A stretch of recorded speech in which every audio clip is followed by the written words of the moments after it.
Chinese police stations have been popping up all over the world. After being exposed in the media, countries are starting to investigate.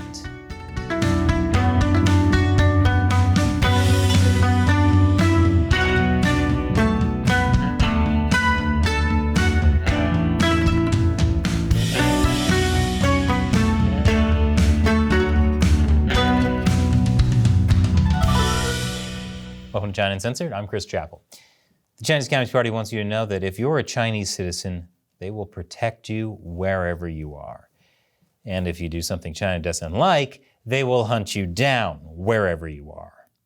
Like other police, every move you make, every breath you take, they'll be watching you. I'm starting to think that song might just be a bit creepy.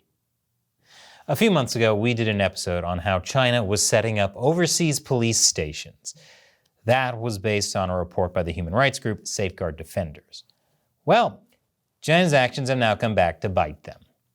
You see, China was euphemistically calling them Chinese overseas police service stations. They were actually set up not by the central government, but by two regional police bureaus. One was the Qingtian County Public Security Bureau, and the other was the Fuzhou County Public Security Bureau. It's kind of like the NYPD setting up overseas bureaus, which actually isn't that far from the truth. The NYPD has done something similar, although it's always been above board and in coordination with the countries they're in. Whereas the Chinese Communist Party lied about it and has been trying to cover it up. Gee, that doesn't sound like them at all. These Chinese police stations were supposedly set up to catch scammers and help overseas Chinese process legal documents.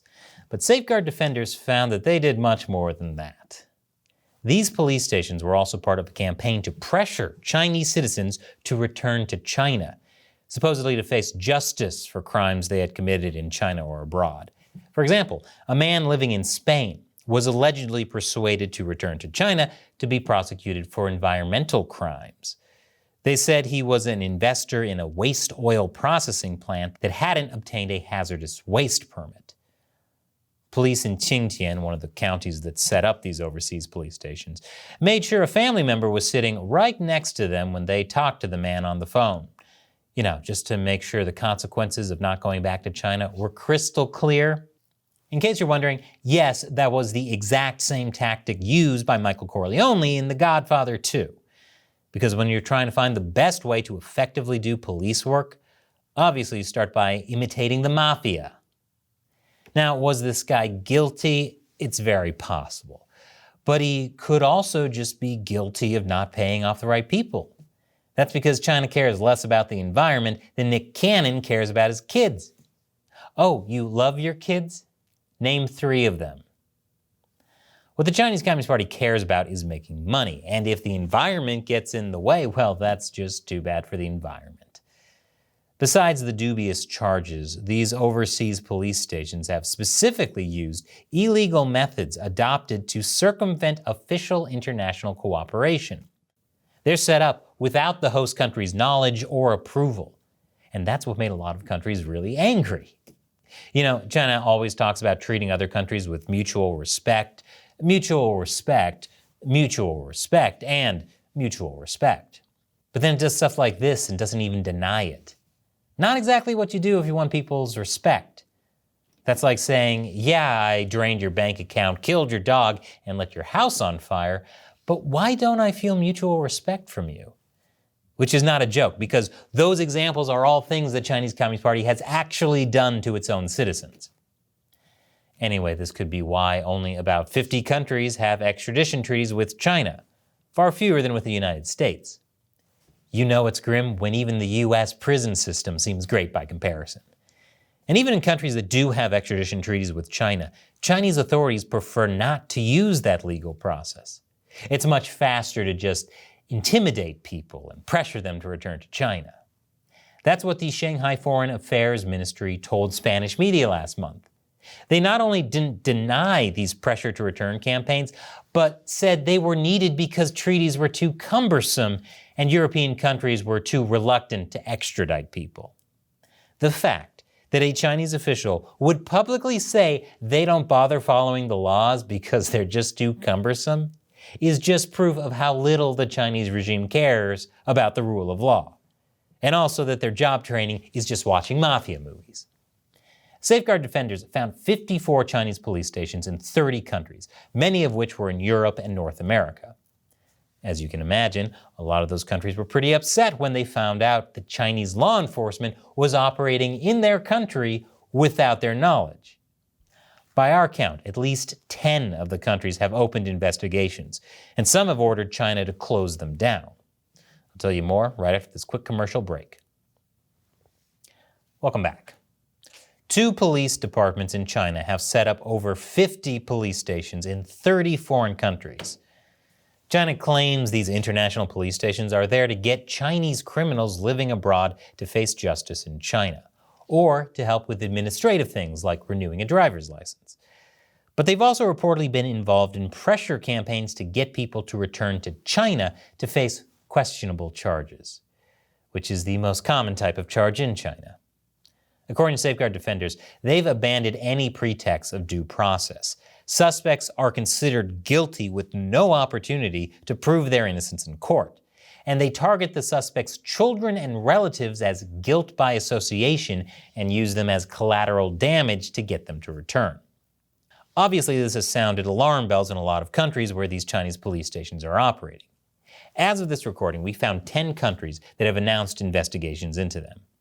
Ireland and the Netherlands have already ordered them shut down. However, the rest of the 30 countries haven't issued a public response, at least not from the relevant government agencies. Some lawmakers, in Italy for example, have called for an investigation, but they've so far been met with silence. Possibly because more than any other nationality, Italians refuse to say anything to the police. Then there are some countries that acknowledged the police stations, but said they weren't concerned. Nigeria was one of those countries. One of the authors of the report said Nigerian government agencies kept telling them the report's findings are nonsense.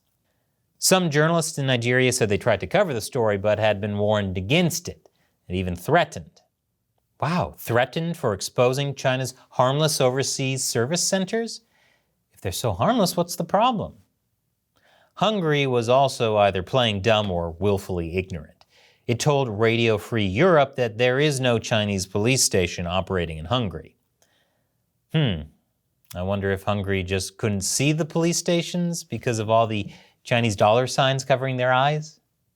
Hungary was the first EU country to join the disputed Belt and Road Initiative, and Budapest has behaved like a Trojan horse in the Western alliance system ever since. It blocked an EU joint statement condemning China's human rights abuses.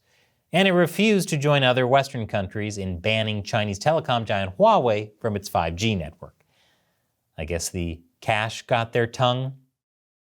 Then there's Italy, which is arguably one of China's better allies in Europe.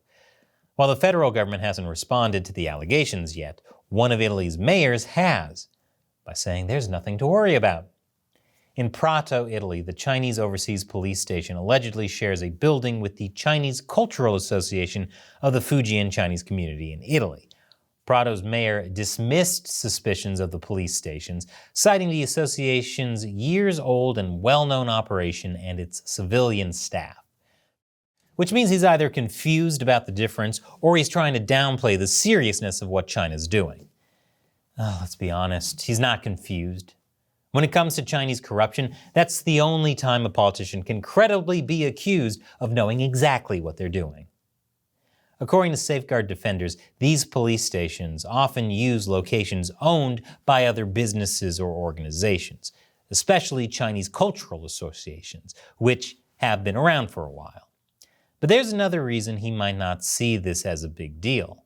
Italy has actually partnered with Chinese police in the past to patrol areas with lots of Chinese tourists. That program ended with the pandemic, but you gotta wonder if they'd still be out there if it weren't for China sending its most contagious gift. China wants you to know that whatever part of the world you're in, it won't forget about you. They'll be watching you.